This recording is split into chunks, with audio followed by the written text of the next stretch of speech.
Hi, everyone, and welcome to the Winter 2024 episode of the Jackson Heights Beautification Group podcast. I'm your guest host, Chad Tindel, and I play trumpet in the Jackson Heights Orchestra.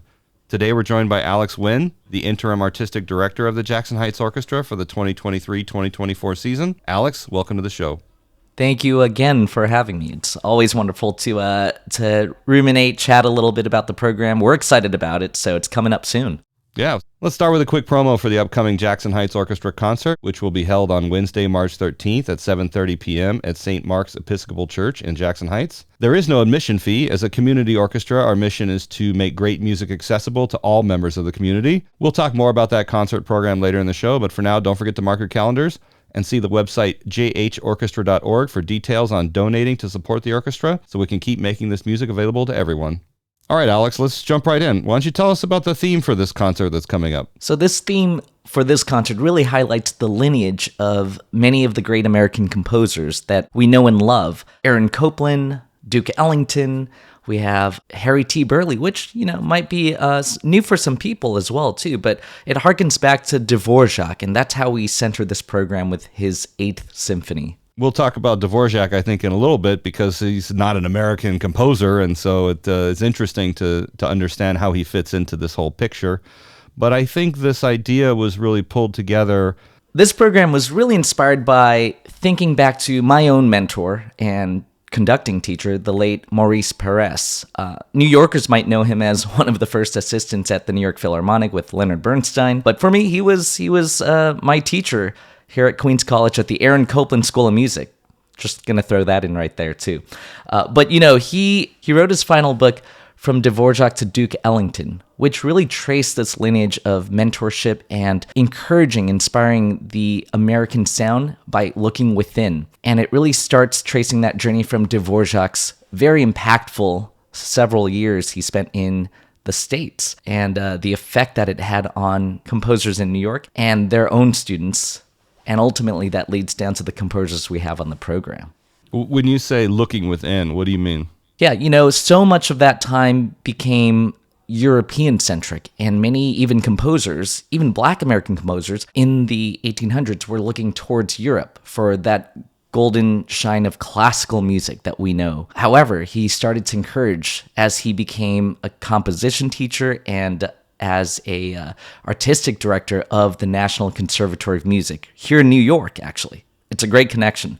He encouraged his composition students to look for the sounds that were that originated with their own folk music, with their own history, with their own American lineage, right? So you're thinking of whether it's spirituals, whether it's folk rhythms, native rhythms, that really spurred on a lot of great music that began its own American origins. So then you start thinking of all of these branches that we know as kind of an American export. Think of jazz, right? Think of show tunes, popular music, Broadway musicals that we have and love today. They all kind of trace their lineage back through, let's talk about Copland and Gershwin and Ellington.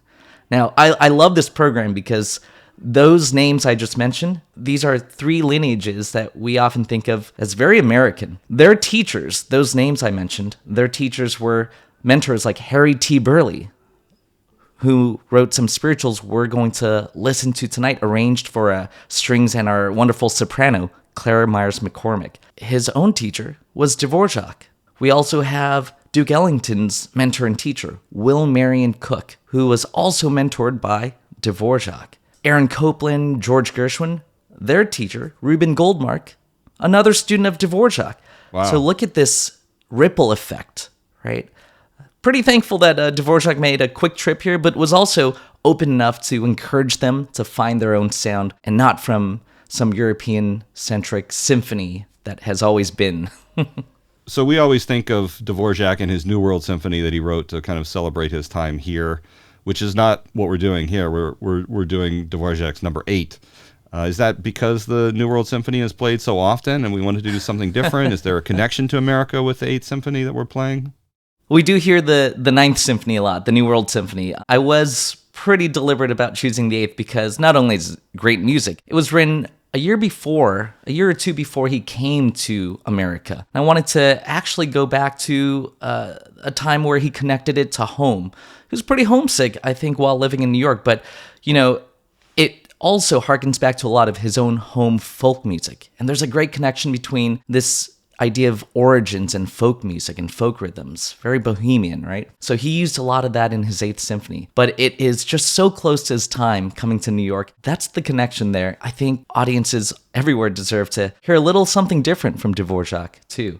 So I think this is a great addition to the program. And shortly thereafter, 1893, just about 130 years ago, was when Dvorak came to Carnegie Hall and heard his own Ninth Symphony premiered. But we're going back a little bit in time, right before that one. So we're actually starting the program in reverse order, starting with Copland's Fanfare for the Common Man. Any quick notes you want to give us about that piece? What do you want to say about that for the audience? Well, for you too, Chad, I just wanted to highlight our brass. I think it's a wonderful moment. It's a nice, brief moment. We can really touch on Copland. And just like you said, kind of tracing this back in time, which makes it a fun little journey, right, to see where we came from. I think it's where people might find this piece familiar. Where would they have heard it before? From Copland's own symphony, so it's extracted from there. But it's such a great highlight that it's often performed on its own with brass and percussion. All right, so then we're going to go back in time to Duke Ellington. From Copland, we go to Duke Ellington, another one of those really rich treasures of American music, jazz.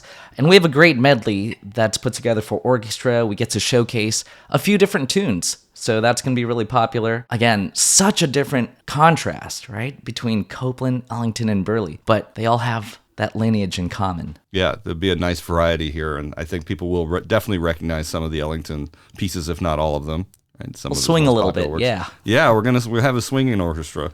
You don't always get to hear orchestras swing. That doesn't happen all the time. So tell us about the Burleigh, because I think maybe people obviously are familiar with Copland and Ellington and Dvorak, but this might be one that they've never heard before.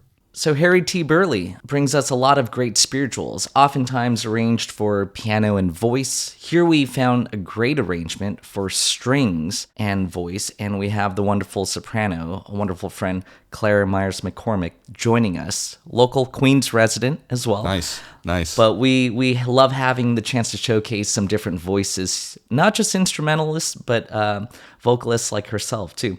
And I thought the Burleigh would be a great connection piece from Copland and Ellington into Dvorak, right? And the tie between there, it's a wonderful way to have not just the voice in the spirituals. Because we're not going straight into the symphony.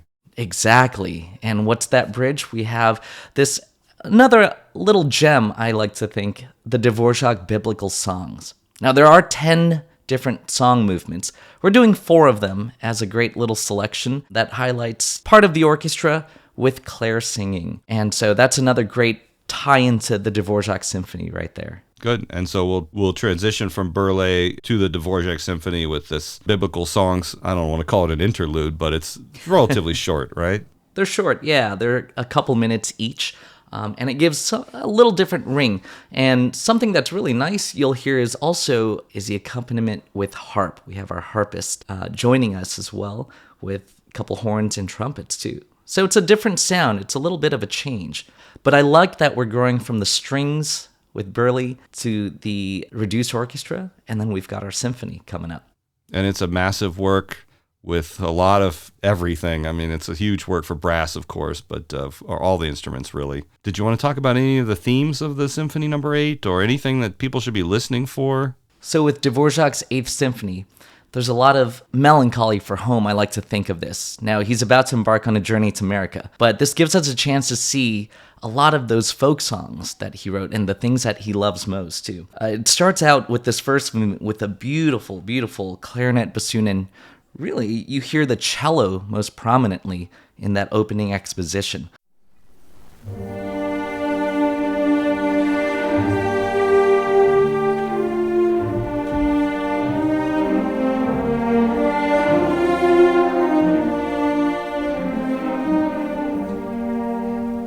But as it goes out of this, one of those hallmarks of Dvorak, he loved bird songs. And you're going to hear the flutes come in with this first theme. And It's unmistakably a bird song, too, when the flutes come in. Something to listen for at the beginning of the symphony.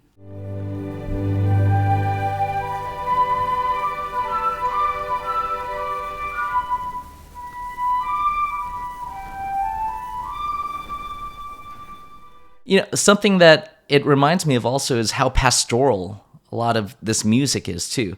It harkens back to a little bit of Beethoven's Sixth, the Pastoral Symphony. He does such a great job of painting a landscape, right? And speaking of Beethoven, that second movement here, it sounds a little bit like a funeral march, to be honest, when the second movement begins.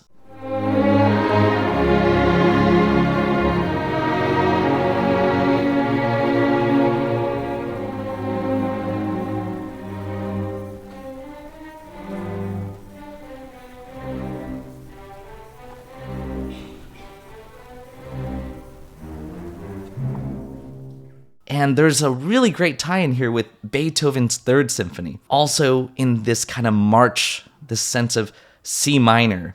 And Beethoven likes to go from C minor to E flat in that. Guess what Dvorak does?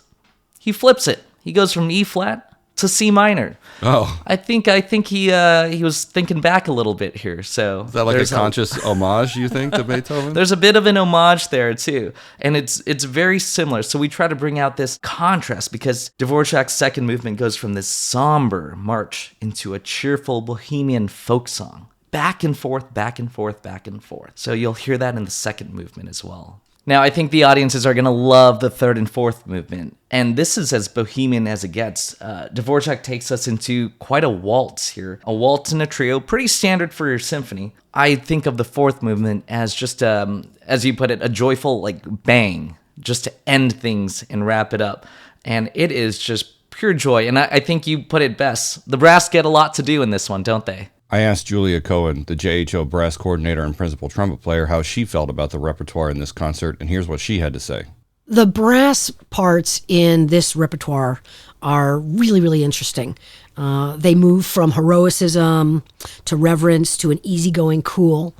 There are beautiful, in the Dvorak in particular, beautiful trombone choir, which we don't often get to hear in music of that period. We have the Duke Ellington, which gives us an opportunity to swing a bit, which is always a nice opportunity for us. And of course, we have Fanfare for the Common Man, which is just a glorious piece that really amplifies the beautiful American sound that the brass can bring. So we're really happy. We're looking forward to it. All right, I think we also want to tease the May concert a little bit. So I know we've been talking about the March concert that's coming up very soon, but there's also a concert happening on Wednesday, May 15th at 7:30 p.m. if you guys want to mark your calendars for that. Alex, can you give us a sneak peek at what we can expect for that concert as well?